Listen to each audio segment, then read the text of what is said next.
You may believe that you must be rich and powerful in order to begin growing your wealth through investing. However, believe it or not, there are several options for investing $1,000. But the question is, where do you put your first $1,000? Do you put it towards real estate or the stock market? What types of stocks do you invest in?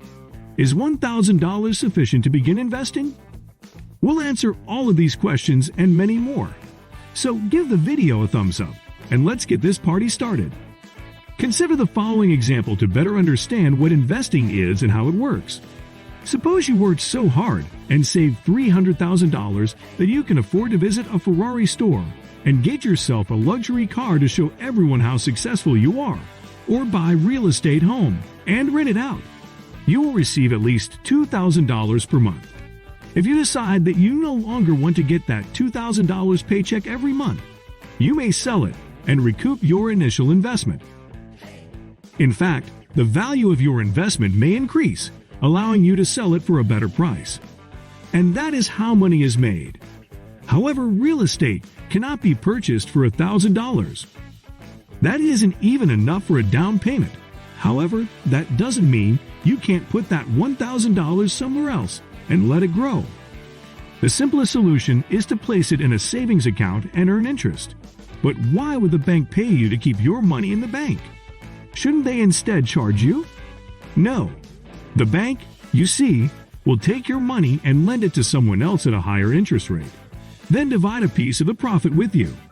In a nutshell, that is how banks operate. The only drawback to this method is that the interest rate on the deposits account is so low that it isn't worth it. The best rate you're likely to get is 0.8%. That means that if you put $1,000 into a savings account today, you will receive an extra $8 in 12 months. Which is exceptionally low because the Fed sets an inflation rate of 2 to 3%, which implies that if you don't get at least 2 or 3%, the real value of your $1,000 will decline over time, allowing you to buy less items each year. But why are deposit account interest rates so low? Because interest rates are generally low this year as a result of the epidemic. The Fed was forced to cut them, interest rates, to encourage everyone to borrow and spend. Once we are out of the recession, the Fed will raise interest rates to 1, 2, or perhaps 3%, which implies savings account interest rates will rise. The second alternative is to purchase government bonds.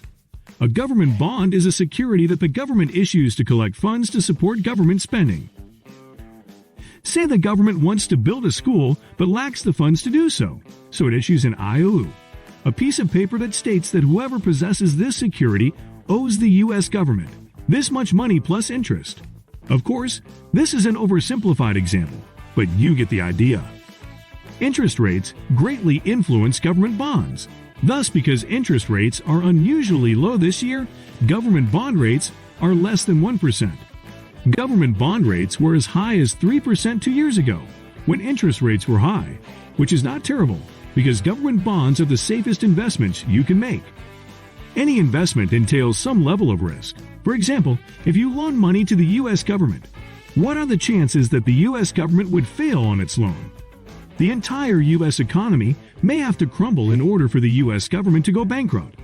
As a result, U.S. bonds are regarded as the safest investments in the world. However, if you want to make a bigger return, like 10, 20, or 30%, you should consider investing in the stock market. For example, Amazon's stock price increased by over 80% just this year. Google's stock price rose by almost 30%. Tesla's stock increased by 721%. Yes, you heard that right. 721%. The issue then becomes, why would someone invest elsewhere when they can double or triple their money in the stock market? Risky is the answer. There isn't much risk associated with government bonds, for example. To a certain extent, it is risk-free.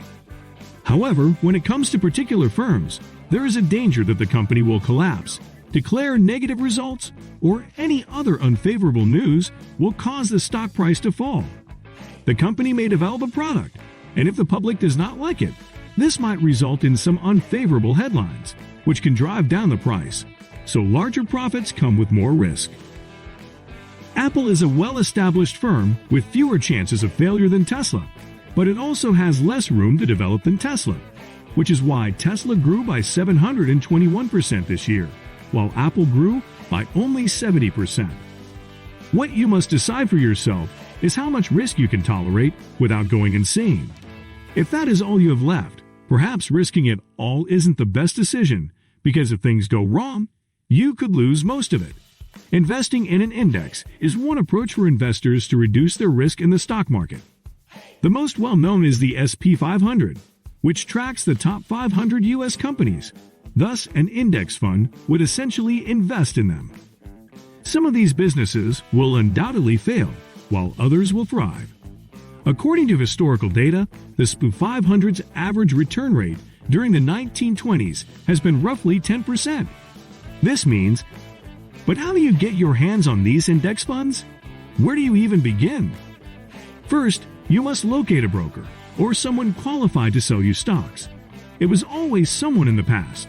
You had to pick up the phone and call him, asking him to sell you some stock. Remember the Wall Street Wolf? He would call people all day and try to sell them worthless investments. But thank goodness, we've arrived in 2020, when things are a lot better and easier. Brokerage firms such as Robinhood and Webull have developed apps that allow you to buy stocks from the comfort of your smartphone. You only need to download one of these apps and join up to begin investing right immediately. I attempted to make this video as basic as possible so that anyone interested in investing may get started right away.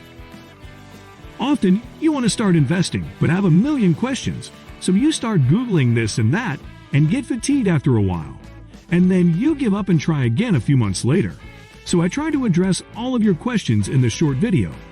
So if you found the video useful, give it a thumbs up. And if you're new around here, press that subscribe button and the bell next to it. Thank you for watching, and see you next time.